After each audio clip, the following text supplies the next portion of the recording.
Yamacraw Village, where News 3's Devin Negrete has been following this developing story for us tonight. Police are still out here in Yamacraw Village trying to figure out what happened in this shooting. There's also a little marsh behind where we are, and that is almost completely flooded. Now, once that rises up, that's going to spill over to the parking lot, and then the parking lot will be completely, it's just going to be basically a pond, a lake of water covering over here. Kevin Reen owned this Aboriginal Australia art store right here on Broughton Street, and as you can see here, flowers and candles have been laid out in his honor. As you can see, I'm decked out in green along with the crowd, but we just kind of wanted to give you a couple updates of things that are going on down here. So I'm going to flip this for you so you can get a better look. There we are. You can see how packed it is. I mean, look, that is just a beautiful sea of green. Here's how the app works. Right now I'm in Devin Park, so once I go into the Snapchat app, pinch my fingers together on the screen and zoom in, you can see my exact location and where my friends are. Mayor Eddie Deloach began with his original statement he made yesterday. A motion was on the floor and the discussion was open. Alderman Tony Thomas did issue his apology to the reporter, but that's not where it ended. To the young lady, I do apologize. The apology about the vulgar language Thomas used towards a reporter was made before his colleagues voted to censure him. But Thomas didn't stop there. He made jabs at fellow council members. First, he talked about St. Patrick's Day when he was caught on camera passed out. Drinking with me after that parade were two of the members that are sitting up here on this council, Julian Miller and Brian Foster. I was never in the Hilton. That is totally fabricated. The fact that I had a drink with you, you don't even know how you got into the Hilton that day.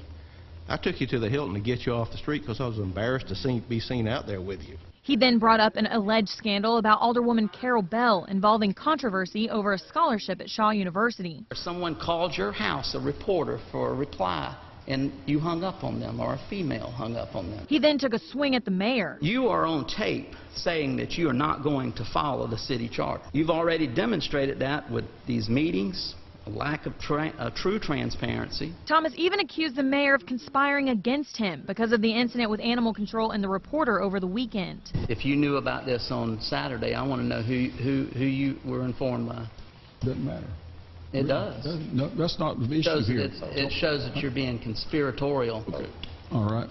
Thomas spoke about what he thought of the meeting and said, Doesn't mean a thing. Do you think your constituents will support you after this, after all the drama, and after the said patterns that you have? Yeah, my set patterns, you know, I like it that some of you consider yourselves to be psychology majors that have that can make determinations like that. I think you need to really go and find a professional that can come in and analyze something like that and say, here is the real pattern and stuff. I was quoting what the mayor said. This is an obvious pattern of behavior that he will go forward, be completely rude and obnoxious. The mayor's a landscaper. The mayor cuts grass for a living. I mean, I don't think he has any kind of ability to discuss what a set pattern is unless he's talking about lawn care. No, those are in fact trees behind me.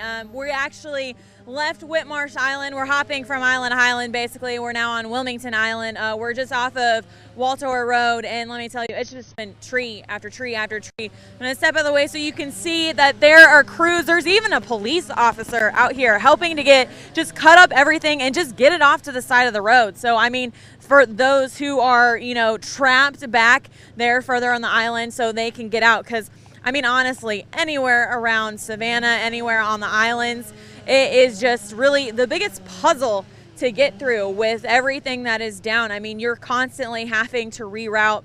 And we have seen people out and about.